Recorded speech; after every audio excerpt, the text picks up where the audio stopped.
HSC OMR sheet একটা ভুল হলেই কিন্তু পরীক্ষাতে ফেল আসতে পারে। এই জন্য সতর্ক হও পরীক্ষার্থী ভাইয়েরা, যারা পরীক্ষা দেবা, পরীক্ষার্থী ছোট ভাই ও বোনেরা, তোমাদের জন্য কিন্তু সতর্ক বার্তা। আজকে আমি ভিডিওতে দেখাবো যে কিভাবে তুমি ওএমআর এমসিকিউ এবং সিকিউ পরীক্ষা কিভাবে নিখুঁতভাবে সুন্দরভাবে তুমি ওএমআর এই যে সেটা ফিল আপ করতে পারো। ঠিক আছে, সো চলো আমরা একটু দেখে আসি। তারপর আমি বলে রাখছি, যারা আমার চ্যানেলে নতুন আছো, নাজমুল ব্লগস আপডেট চ্যানেলটি, আর আমার ফেসবুক পেজ হচ্ছে নাজমুল ব্লগস, ইউটিউব হচ্ছে নাজমুল ব্লগস আপডেট, সবাই সাবস্ক্রাইব এবং ফলো করে আসবা। আর চলো আমরা এখন দেখে আসি কিভাবে ফিল আপ করতে হয়। তো প্রিয় শিক্ষার্থী ভাই ও বোনেরা, তোমাদের জন্য সরাসরি নিয়ে আসলাম। দেখতে পাচ্ছ যে ওএমআর এমসিকিউ এবং সিকিউ, ঠিক আছে, দুইটাই আছে আমার কাছে। তো আমি এখন ফার্স্টে দেখাবো তোমাদেরকে। এই যে এই ফার্স্টে যেটা দেখতে পাচ্ছ হচ্ছে সিকিউ। তুমি সৃজনশীল যখন লিখবে তারপর হচ্ছে সিকিউ। শুরুতে আমি দেখাই দিচ্ছি তোমাদেরকে এখানে কি থাকবে। এই যে শুরুতে কিন্তু এখানে থাকবে এসএসসি, এইচএসসি এবং হচ্ছে ডিআইবিএস পরীক্ষা। ঠিক আছে, তুমি তুমি যেহেতু এইচএসসি পরীক্ষা দিয়েছো এখানে টিক দিবা এইচএসসি। আর এখানে হচ্ছে তুমি কত সালে পরীক্ষা দিচ্ছ, ধরো 2025। ঠিক আছে, তো তুমি হচ্ছে 2025 এখানে ফিল আপ করবা। এরপর এখানে দেখতে পাচ্ছ যে এই যে ঘরগুলোতে তুমি কোনো টাচ আপ করবে না। এখানে আবার দেখতে পাচ্ছ যে এই যে এসএসসি, এইচএসসি আর ডি আইবিএস। তো এখানে তুমি এইচএসসি যেটা আছে এটাতে হচ্ছে তুমি বৃত্ত ভরাট করবা। এই যে সুন্দরভাবে বৃত্তের বাইরে যাতে তোমার এই কলমের ইয়েটি না যায়। ঠিক আছে, বৃত্তের ভিতরে যত সুন্দরভাবে ফাঁকাও যাতে না থাকে, খুব সুন্দরভাবে হয়। এরপরে হচ্ছে তোমার রোল নাম্বার। তোমার রোল নাম্বার হচ্ছে এখানে 606 ডিজিটের একটা রোল নাম্বার বসিয়ে দেবে।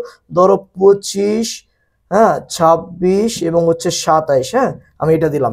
এখন তুমি যেটা করবা সেটা হচ্ছে যে এখানে আগে সবগুলা রেজিস্ট্রেশন নাম্বার ধরো 1 2 1 0 1 3 5 6 7 8 9 আর হচ্ছে 0। হ্যাঁ, এদের একটা রেজিস্ট্রেশন নাম্বারটা, এটাকে সুন্দরভাবে কি করবা, এটা আগে লিখবা। লেখার পর হচ্ছে ধরো অনেকের কনফিউজ থাকে যে ফার্স্ট টাইম প্রথম পরীক্ষা দিতে যাচ্ছে, হাত কাঁপাকাঁপি হতে পারে, সেই জন্য আগে কি করবা, এই যে 2, এই 2 এর জায়গায় হালকা একটা বৃত্ত দিবা, তারপর 5 এর জায়গায় এবার ধরে একটা ডট দিবা। ঠিক আছে, যাতে তোমার চিনতে বুঝতে অসুবিধা হয়, এই জন্য হচ্ছে তারপর 2 এর জায়গায় ডট দিবা, তারপরে 6 এর জায়গায় ডট দিবা, তারপর হচ্ছে 2 এর জায়গায় ডট, তারপর হচ্ছে 7 এর জায়গায় ডট। এভাবে দেওয়ার পরে এরপরে তুমি ইজিলি ভাবে আস্তে আস্তে এই যে এইভাবে ধরে এক এক করে সুন্দরভাবে বৃত্তটি ভরাট করে ফেলো সুন্দরভাবে, যাতে বেশি বাইরে না যায়, বৃত্তের ভিতরে থাকে। প্রপারলি ভাবে আস্তে ধীরেই করো, তুমি কিন্তু একটা টাইমিং পাবা হচ্ছে বৃত্ত ভরাট করার জন্য। এটা খুবই ইম্পর্টেন্ট। এটা যদি 19 বিষয়, তাহলে তোমার রেজাল্ট কিন্তু ফেল আসতে পারে, সো বি কেয়ারফুল। এরপরে হচ্ছে তুমি এখানে এই এক এক করে হচ্ছে বৃত্তগুলো এইভাবে ধরে ধরে ধরে ধরে সুন্দরভাবে এগুলো বৃত্তগুলো ভরাট করবা। এই যে দেখতে পাচ্ছ আমি কিভাবে করতেছি, এই জিনিসগুলো খুবই ফলো করবা ভালোভাবে। আগে প্রয়োজনে এরকম ওয়ামের শিট এগুলো অনলাইনে পাওয়া যায়, এগুলোকে নিয়ে বাসায় প্র্যাকটিস করো প্রয়োজনে। তাহলে কি হবে, তোমার হাতের যে জড়তা থাকবে সেটা দূরে যাবে, ভয় থাকবে সেটা দূরে যাবে। এরপর রেজিস্ট্রেশন নাম্বারটা ঠিক সেম ভাবে তুমি দেখতে পাচ্ছ আমি কিভাবে ভরাটটি করতেছি, তুমি একটু জাস্ট ফলো আপ করো। এরপরে জাস্ট আমি পুরোটা দেখালাম না, জাস্ট সিম্পল তোমাকে দেখাচ্ছি। এরপরে বিষয় কোড ধরো বাংলাতে ধরো 101 দিলাম আমি। হ্যাঁ, তো 101 কে কিভাবে বিরাট করবে, এই যে দেখো এইখানে 100 0 সুন্দরভাবে ভরাট করবা। ঠিক আছে, যাতে সুন্দরভাবে হয়। এই যে 101। ঠিক আছে, তো যে পরীক্ষা প্রত্যেকটা পরীক্ষার আলাদা বিষয় কোড আছে, প্রত্যেকটা পরীক্ষার আলাদা বিষয় কোড, তুমি ওইভাবেই লিখবা। এরপর অতিরিক্ত উত্তরপত্রের সংখ্যা, ধরো তুমি পরীক্ষা সৃজনশীল পরীক্ষা দিচ্ছ, তোমার মেইন খাতা শেষ, এখন তুমি লুজ পেপার নিবা, যেটা লুজ পেপার বলে বা হচ্ছে তোমার এটাকে কি বলে, এক একজন এক এক ভাবে বলে। তো তুমি এই লুজ পেপারটা নিবা। সেক্ষেত্রে তুমি কি করবা, এই পেপারটা এক্সট্রা পেপার যখন নিতে যাবো তখন হচ্ছে ধরো তোমার পরীক্ষা শেষ, তুমি 4টা পাতা নিলা। এখন এখানে জিরো দিয়ে, প্রথম হচ্ছে জিরো দিয়ে, এই যে এই যে জিরো দিয়ে হচ্ছে এখানে 4 লিখবা, বা 3 হলে 3টা লিখবা, বা 5 হলে 5টা লিখবা। এটা কিন্তু ফিল আপ করতে হবে, তা না হলে যদি 3টার বেশি হয়, ধরো তুমি নিশ্চয় 4টা, এখন তোমার হয়েছে 5টা, তো এই লাস্টেরটা কিন্তু বাদ যাবে, ওটা কাউন্টই হবে না। কারণ এই জন্য যা হবে তা কিন্তু লিখতে হবে। আর এই যে ঘরটা দেখতে পাচ্ছ, এটা তোমাদের কোনো কাজ নেই, হচ্ছে টিচারের কাজ। এটা উনি স্বাক্ষর দিবে, এখানে তারিখ লিখবে, তারপর তোমরা চেক করবে তারিখ ঠিক আছে কিনা। কিন্তু তোমরা এই যে ধরো 04, ঠিক আছে, 04 দিয়ে দিবা, যে এখানে জিরো পেপারে বলতে পারবা, এডিশনাল পেপারে যাই বলো না কেন। আর এই যে আমি এখানে কিন্তু বাংলা লিখছি, সো তোমরা কিন্তু ইংলিশে লিখবে এটা। ঠিক আছে, এখানে দুইটা মিক্সড করবে না, ইংলিশে লিখবা, সবকিছু যা আছে ইংলিশে লিখবে এখানে। আর এখানে দেখতে পাচ্ছ তোমরা, এই যে আমি কিন্তু এইটার কাজ শেষ। এখন তোমরা যেটা করবা, এই যে দেখো এখানে আরেকটা কাজ আছে, এই যে এই অংশের মধ্যে তোমাদের কোনো কাজ নেই, হচ্ছে টিচারের কাজ। আর এই অংশটা সরাসরি চলে যাবে বোর্ডে, আর এই অংশটা চলে যাবে সরাসরি টিচারদের কাছে।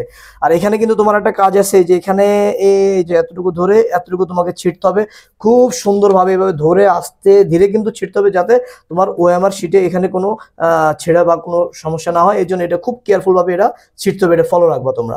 এরপরে আসো আমরা দেখাবো হচ্ছে সিকিউ, এবার হচ্ছে এমসিকিউ। এমসিকিউ তো ঠিক সেম ভাবে, আমি এটা কিন্তু আর বেশি করবো না। দেখো এখানে হচ্ছে 2000, ধরো 2000, এখানে 2001 আছে, বা এখানে 25 থাকার এখানে 2 থাকবে, এখানে হচ্ছে 5 বসাই দিবা 2025। তারপর হচ্ছে এখানে দেখতে পাচ্ছ তোমরা ঠিক সেম ভাবে রুল নাম্বার বসাই দিবা, রুল নাম্বার বসাবা, সেট কোড বসাই দিবা। সেট কোড ধরো তোমার এমসিকিউ তে সেট কোড থাকে ক খ গ ঘ, 4টা সেট থাকে। ধরো 4টার মধ্যে তোমার পড়ছে ক, এন্ড তোমার ক এর মধ্যে কিন্তু তোমার এখানে ফুল বৃত্তটি ভরাট করতেই হবে। আর যদি এই বৃত্তটি ভরাট না করো তাহলে তোমার কিন্তু এই এমসিকিউ শীট কাটা। আমি ক্রস দিছি বিদায় তোমরা ক্রস দিবে না, জাস্ট বোঝানোর ক্ষেত্রে বলতেছি। আর এই যে রুল নাম্বার, এখানে 6 ডিজিটের রুল নাম্বারটা মাস্ট বসাতে হবে, বৃত্ত সুন্দরভাবে ভরাট করতে হবে তোমাদেরকে বসাই। তারপরে রেজিস্ট্রেশন নাম্বারটা তুমি বসাই দিবা, বিষয় কোড 100% লিখতে হবে। বিষয় কোড কত, এটা কোন সাবজেক্টে পরীক্ষা চলতেছে, বাংলা, ইংলিশ নাকি আইসিটি না হচ্ছে হিসাব বিজ্ঞান, যে করি হোক তুমি এখানে বসাই দেবা সুন্দরভাবে। বসাইয়া ধরো 101 বসাইলা, তারপরে 101 দিয়ে 0 দিয়ে সুন্দরভাবে বৃত্তটি ভরাট করলো। আমি জাস্ট তোমাদেরকে বোঝানোর জন্য জাস্ট দেখাচ্ছি, বাসায় প্র্যাকটিস করবে এগুলা, তাহলে তোমার জন্য এগুলা পরীক্ষার হলে সুবিধা হবে। ঠিক আছে, এটা করলা, করার পর রেজিস্ট্রেশন নাম্বারটা বসালা।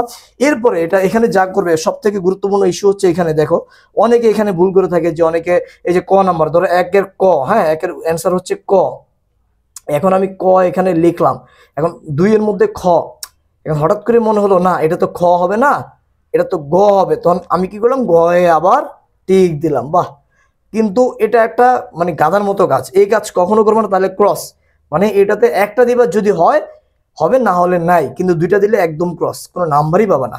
এবার হচ্ছে 3, এই জন্য বলতেছি একটা অ্যান্সার একটাই দিবা, কিন্তু ভেবে চিন্তে দিবা, কিন্তু বেশি টাইম নিব না, কারণ এত টাইম থাকে না। শর্ট টাইমের মধ্যে দেখবা শিওর হয়ে অ্যান্সার হয়ে দেন হচ্ছে তুমি এগুলো ফিল আপ করবা। এরপর একটা জিনিস দেখাচ্ছি তোমাদেরকে, সেটি হচ্ছে সর্বশেষ, এই যে দেখতে পাচ্ছ এখানে বিশেষ দ্রষ্টব্য, কোনো প্রকার সিল মোহর দেওয়া নিষেধ। নিয়মাবলী 1 নম্বর, বৃত্তাকার ঘরগুলো এমনভাবে ভরাট করতে হবে যাতে এগুলোর ভিতরে লেখাটি দেখা না যায়।